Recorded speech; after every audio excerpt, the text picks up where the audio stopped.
Hey, it's Josh, and in this video I just wanted to make a brief book recommendation, or do a quick book review for you on a book I highly recommend called Through Spiritual Materialism. And I'm not sure if I'm pronouncing the author's name correctly, Chögyam Trungpa. Anyway, you can check it out there. This was recently recommended to me, and it came at a really good time in my life. And that's with any book. What you're going to get out of it depends on where you're at. And I was really ready to take this in, and that might be the case for some of you watching this as well.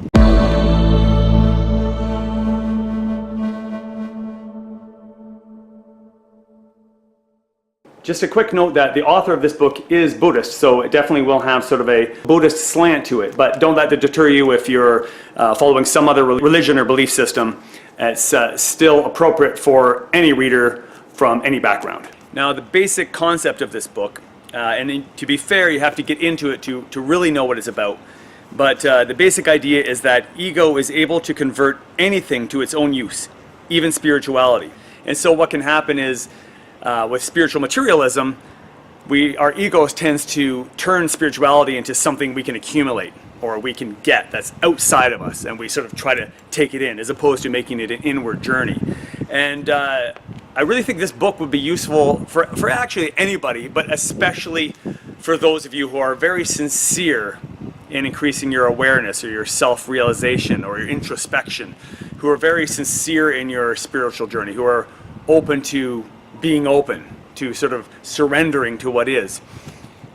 If you're still at a point at which I was going through as well, where you're very invested in being right versus being open, you're still having a little judgment of others, or you're taking yourself very seriously, then you might not digest this book very well. But if you're at a place where you're sort of recognizing that in yourself and you're ready to sort of move past that, then this can be really useful. For me, it sort of pulled the rug out from under me. It woke me up to some of the little ways I was tricking myself, or ego was sort of taking on this identity. I was this spiritual person now, you know what I mean? I'd like to read just a few lines from this so you can get a sense of where it's at, what it's about. And again, this is just scratching the surface of what the book's about. We have come here to learn about spirituality. I trust the genuine quality of this search, but we must question its nature. The problem is that ego can convert anything to its own use, even spirituality. Ego is constantly attempting to acquire and apply the teachings of spirituality for its own benefit. The teachings are treated as an external thing, external to me, a philosophy which we try to imitate. We don't actually want to identify with or become the teachings. So if our teacher speaks of renunciation of ego, we attempt to mimic renunciation of ego. We go through the motions, make the appropriate gestures, but we really do not want to sacrifice any part of our way of life. We become skillful actors, and while playing deaf and dumb to the real meaning of the teachings, we find some comfort in pretending to follow the path. So this really becomes relevant when we think of a religion or a belief system. And if we're really invested in that, and then something comes to our awareness that doesn't quite jive with that, we sort of find a way to rationalize around it as opposed to being open to it.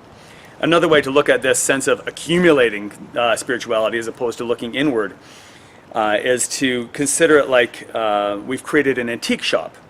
We could be specializing in Oriental antiques or medieval Christian antiques or antiques from some other civilization or time, but we're nonetheless running a shop. Before we filled our shop with so many things, the room was beautiful. Whitewashed walls and a very simple floor. There was one object of art in the middle of the room, and it was beautiful. Everyone who came appreciated its beauty, including ourselves. But we weren't satisfied, and we thought, since this one object makes the room so beautiful, why not collect even more objects to make it more beautiful? So we began to collect, and the end result was chaos. So this really spoke to me on a number of different levels, sort of gave me a little wake-up call. It was a little hard to stomach at times because it really called me out on a lot of my own BS.